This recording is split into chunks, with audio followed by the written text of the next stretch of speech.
Today I'd like to talk about Qualcomm's approach of Intel this past week for a possible merger takeover. We're not really sure because this would be $90 billion and the U.S. government would definitely have to be involved on many different levels. It should be noted that Intel has around $54 billion in sales, where Qualcomm has $35 billion in sales. And yet Qualcomm is the one who's approached Intel. In the first paragraph here, it says that Qualcomm, unlike Intel, doesn't manufacture its own chips. Instead, it relies on TSMC and Samsung to handle the production. And Intel has been, I would say, under the gun because of what they call the foundry business. Now, the foundry is where you manufacture your own chips, and Intel believes that this could cost another $100 billion over the next 5 years for them to put this together. And it could be, like I said earlier, the potential deal would be complicated by antitrust and national security matters, because both Intel and Qualcomm do business in China, and, TSMC is in Taiwan. Now, my first engagement with chips happened when I was in high school. My father, who was one of the first management consultants in history, came home and he brought home this new personal electronic device, first one I've ever saw in my life.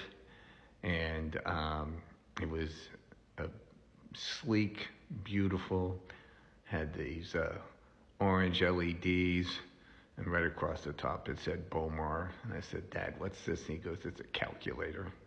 And it's like, wow. And I said, "What does it do?" He goes, "It adds up." And I said, "How much does this cost?" And he says, "Cost the firm $1,000. This was 50 years ago, okay? And Bomar, at the time, I believe was the original manufacturers of a calculator, and more importantly, it was the largest calculator manufacturer in the world. So I go off to college. After college, I become a broker. And one of the first things I did was I wanted to look up this company, because now I can buy companies, because I felt that this calculator was, the best thing ever. And to my surprise, I find that Bomar is in bankruptcy and that they have filed a suit against their chip manufacturer.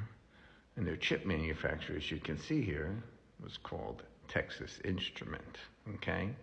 And so Texas Instrument decided that, geez, why don't we wrap plastic and an LED screen around our own chips and sell them as calculators? And this then, in the end, bankrupted Bomar.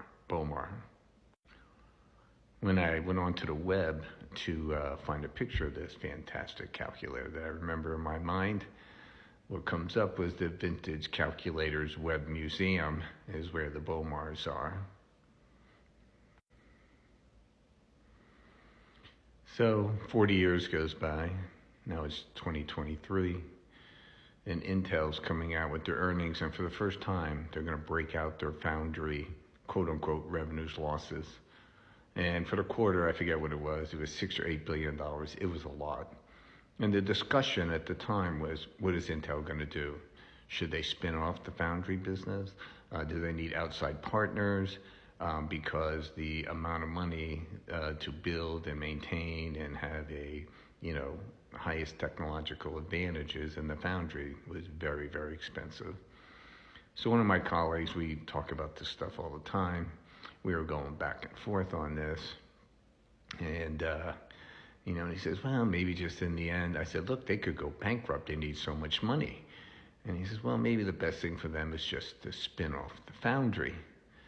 And so I said to him, yeah, but what about Bomar? He goes, what's a Bomar? And I go, exactly. That's the whole question, is what is a Bomar? So I told him the story. So here's what we all have to make our minds up on, okay? TSMC manufactures all the chips. We do all the software on top of them, but we don't make the chips. You saw that, okay? We buy them from Samsung or TSMC.